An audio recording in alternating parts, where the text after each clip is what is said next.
mata kuliah akuntansi bank syariah.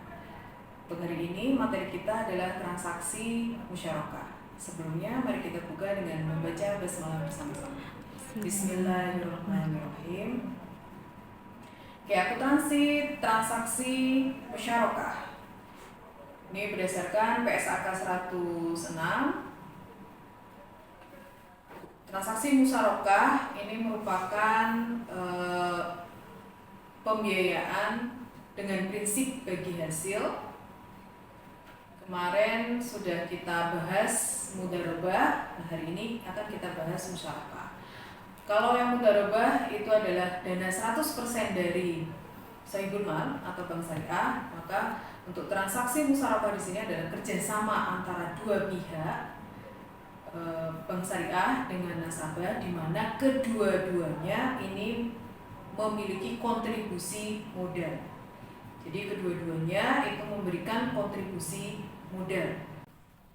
Oke, berikut adalah alur transaksi musyarakah, di mana bank syariah di sini sebagai mitra pasif ya, karena transaksi musyarakah ini dua-duanya memberikan modal, dan bank syariah di sini disebut sebagai mitra pasif karena hanya memberikan modal tetapi tidak ikut dalam pengelolaan usaha. Kemudian nasabah di sini disebut sebagai mitra aktif karena selain memberikan kontribusi modal, nasabah juga sebagai pengelola. Nah, sebelumnya bank syariah, sebelum terjadi akad ya, sebelum adanya akad, bank syariah ini akan melakukan negosiasi terlebih dahulu dengan nasabah. Kemudian setelah negosiasi terjadi kesepakatan, maka kesepakatan tersebut yang akan dituangkan dalam akad. Tentunya usaha yang dibiayai ini merupakan usaha yang produktif ya, karena kompensasi yang diberikan nasabah kepada bank syariah nanti adalah bagi hasil, sehingga yang dibiayai itu haruslah usaha yang produktif, yang menghasilkan. Nah, kemudian untuk pengembalian modal ini bisa di akhir, bisa dilakukan secara bertahap. Oke, kita langsung masuk pada contoh kasus. Misalnya pada tanggal 2 Februari Ibu Nasibah menandatangani akad pembiayaan dengan bank syariah. Di sini usaha yang dibiayai itu adalah usaha penggilingan padi. Kemudian kesepakatan antara bank syariah dengan Ibu Nasibah ini adalah nilai proyeknya itu sebesar 80 juta. Kemudian karena akadnya ini adalah musyarakah, di mana kedua belah pihak ini sama-sama memiliki kontribusi modal, maka di sini kontribusi bank itu sebesar 60 juta dari proyek yang nilainya sebesar 80 juta. 60 juta itu adalah modal dari bank syariah, di mana bank syariah ini akan menyerahkan modal secara bertahap. Tahap yang pertama sebesar 35 juta pada tanggal 12 Februari, dan tahap yang kedua sebesar 25 juta pada tanggal 2 Maret. Kemudian jangka waktu pembiayaannya selama 6 bulan, dan biaya administrasi yang dibayar oleh nasabah kepada bank syariah sebesar 600.000 dibayar pada saat akad. Kemudian objek bagi hasil itu adalah laba bruto ya, bagi hasilnya itu berdasarkan laba bruto. Kemudian pembayaran porsi bank ini dilakukan setiap 3 bulan, yaitu 2 kali masa panen pada tanggal 2 Mei dan pada tanggal 2 Agustus. Untuk pelunasan pokok ini dilakukan pada saat akad berakhir, yaitu pada tanggal 2 Agustus. Kemudian untuk jurnal yang pertama yaitu pada saat akad ditandatangani kedua belah pihak. Karena penyerahan modal itu dilakukan pada tanggal yang berbeda dengan penandatanganan akad, sehingga pada saat akad di sini bank mencatat sebagai pos lawan komitmen administratif pembiayaan sebesar 60 juta dan kewajiban komitmennya bertambah sebesar 60 juta. Nah, kemudian pada saat akad nasabah ini membayar biaya administrasi kalau dibayarkan secara tunai, maka kasnya Bank Syariah akan bertambah. Kalau melalui rekening nasabah, maka rekening nasabahnya berkurang sebesar 600 juta. Nah, kemudian pendapatan administrasi pembiayaannya bertambah sebesar 600 juta.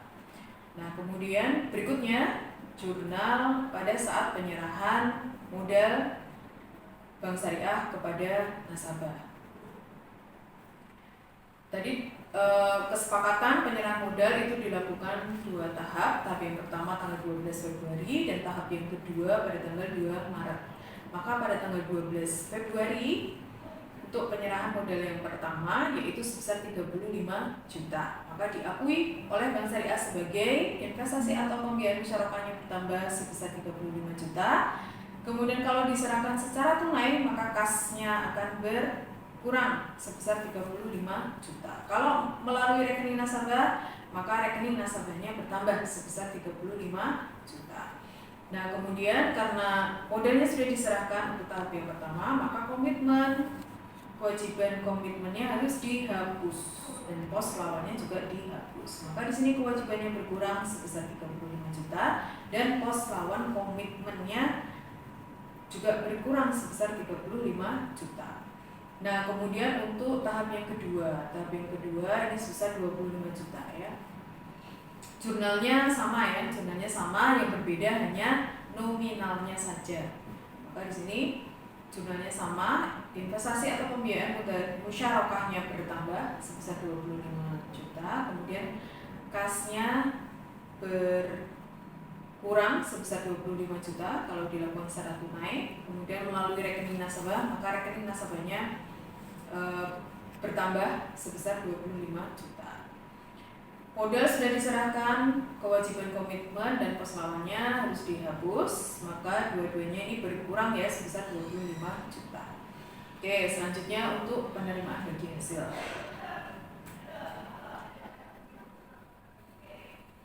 Oke, berikut tabel realisasi laba bruto Ibu Nasibah ya, selama 2 kali masa panen dilaporkan pada tanggal 2 Mei dan 2 Agustus. Untuk masa panen yang pertama, laba bruto yang dilaporkan sebesar 14 juta. Kemudian untuk masa panen yang kedua dilaporkan laba brutonya sebesar 16 juta. Jadi kesepakatan porsi bank itu sebesar 25 ya nisbahnya. Maka 25 itu dihitung dari laba bruto. Untuk masa panen yang pertama, laba brutonya yang dilaporkan sebesar 14 juta, maka 25% dari 14 juta. Sehingga bagi hasil yang akan dibayar oleh Ibu Nasibah kepada bank itu sebesar 3.500.000. Kemudian untuk masa panen yang kedua, laba bruto yang dilaporkan itu sebesar 16 juta, sehingga bagi hasil yang akan dibayarkan Ibu Nasibah kepada Bank Syariah itu sebesar 4 juta, yaitu 25% dari 16 juta. Nah, kemudian untuk pembayaran yang pertama yaitu dibayarkan pada tanggal 2 Mei. Kalau dibayarkan pada tanggal 2 Mei, artinya berarti pembayaran itu dilakukan pada tanggal laporan. Kalau dibayar secara tunai, maka kasnya Bank Syariah bertambah sebesar 3.500.000. Kalau melalui rekening nasabah, maka rekening nasabahnya berkurang sebesar 3.500.000. Kemudian diakui sebagai pendapatan bagi hasil musyarakah. Maka di sini pendapatan bagi hasil musyarakahnya bertambah, dikredit sebesar 3.500.000. Nah, kalau kita perhatikan pada masa panen yang kedua, ini dilaporkan laba brutonya itu dilaporkan pada tanggal 2 Agustus. Tetapi tanggal bayarnya di tanggal 12 Agustus. Maka di sini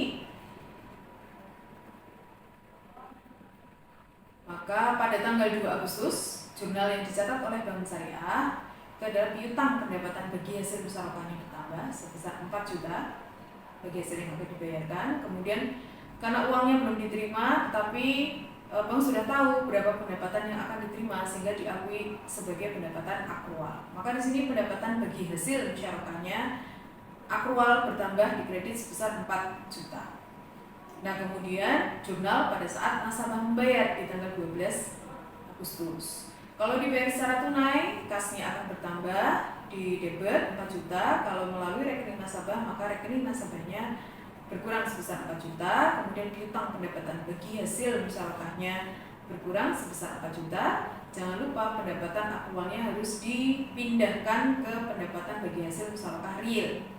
Ya, maka di sini pendapatan bagi hasil aktualnya berkurang 4 juta dan pendapatan bagi hasil musyarakah yang real itu bertambah sebesar 4 juta. Oke, kemudian saat akad berakhir.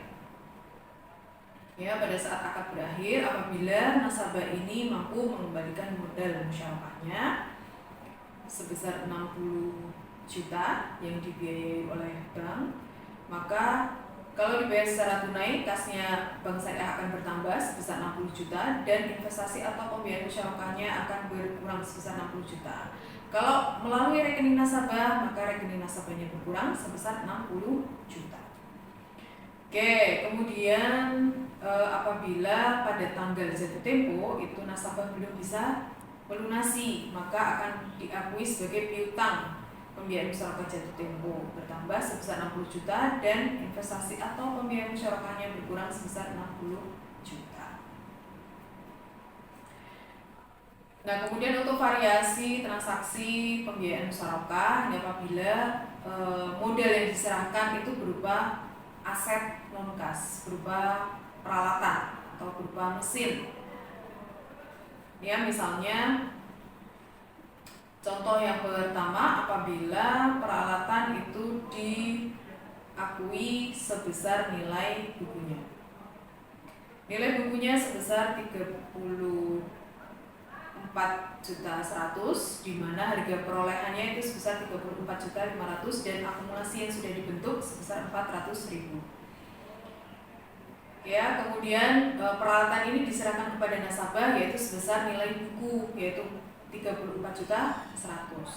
Maka investasi atau pembiayaan musyarakahnya bertambah sebesar nilai barang itu diserahkan kepada nasabah yaitu 34.100.000.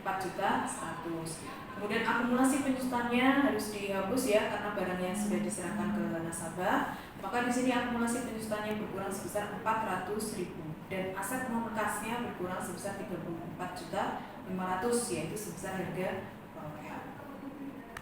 Lanjut contoh yang kedua, apabila dinilai lebih tinggi. Nah, kalau dinilai lebih tinggi seperti pada kasus mudharabah ya akan diakui sebagai keuntungan.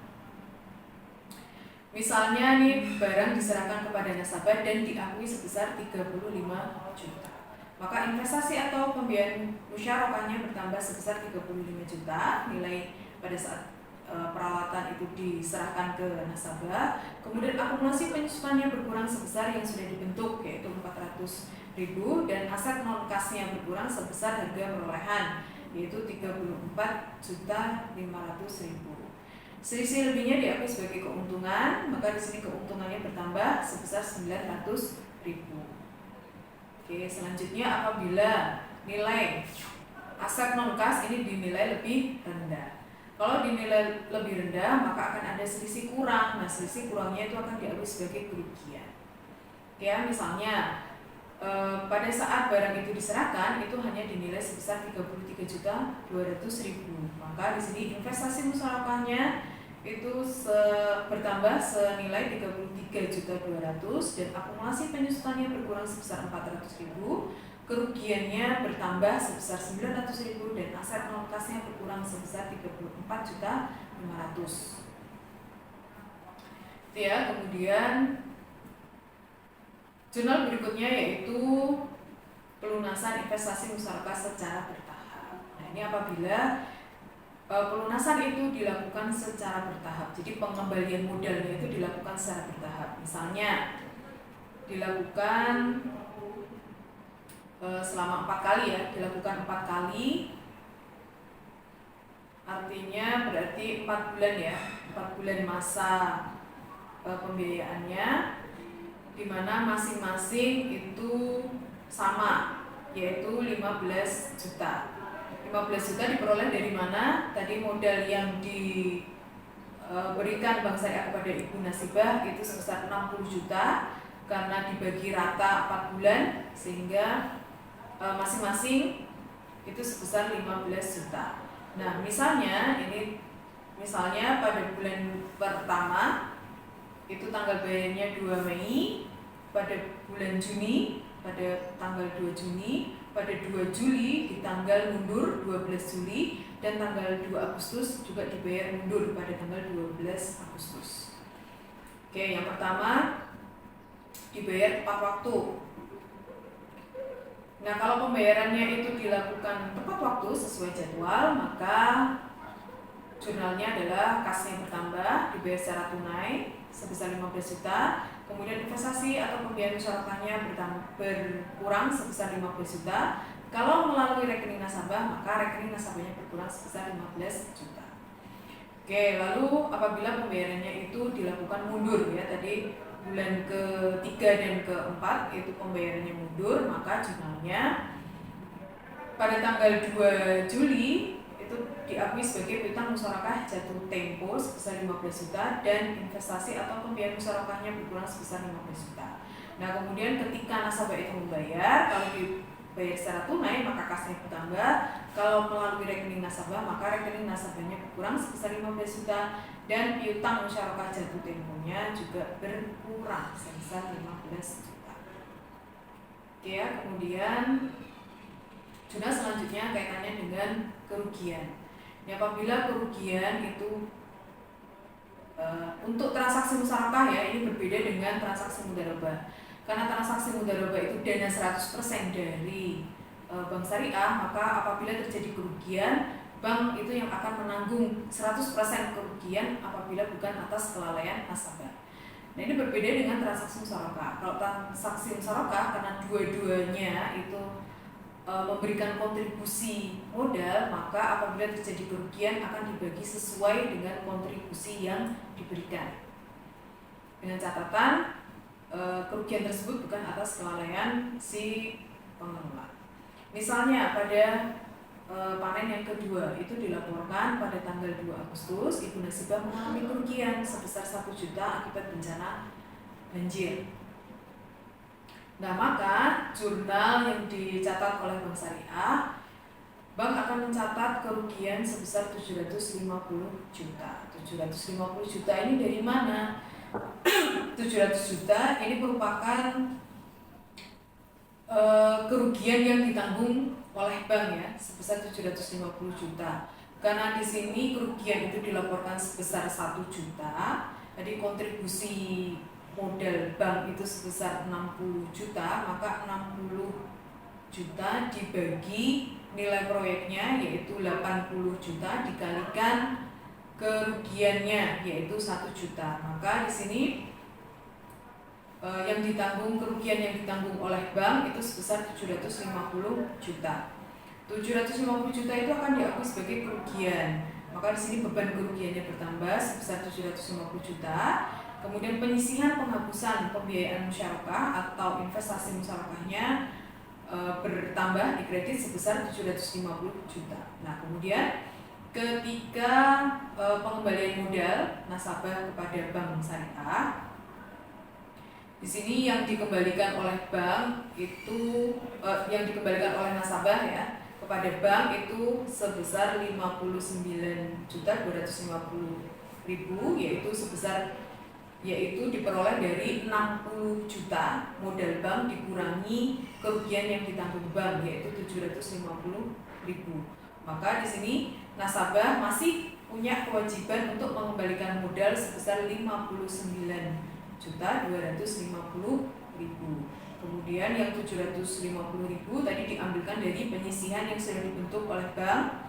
Maka di sini penyisihannya berkurang, di debit sebesar 750.000 dan investasi musyarakahnya berkurang atau pembiayaan musyarakahnya berkurang sebesar 60 juta. Oke, mudah-mudahan bisa dipahami untuk transaksi musyarakah. Mari kita tutup kuliah hari ini dengan hamdalah bersama-sama. Alhamdulillahirabbil alamin. Terima kasih. Wassalamualaikum warahmatullahi wabarakatuh.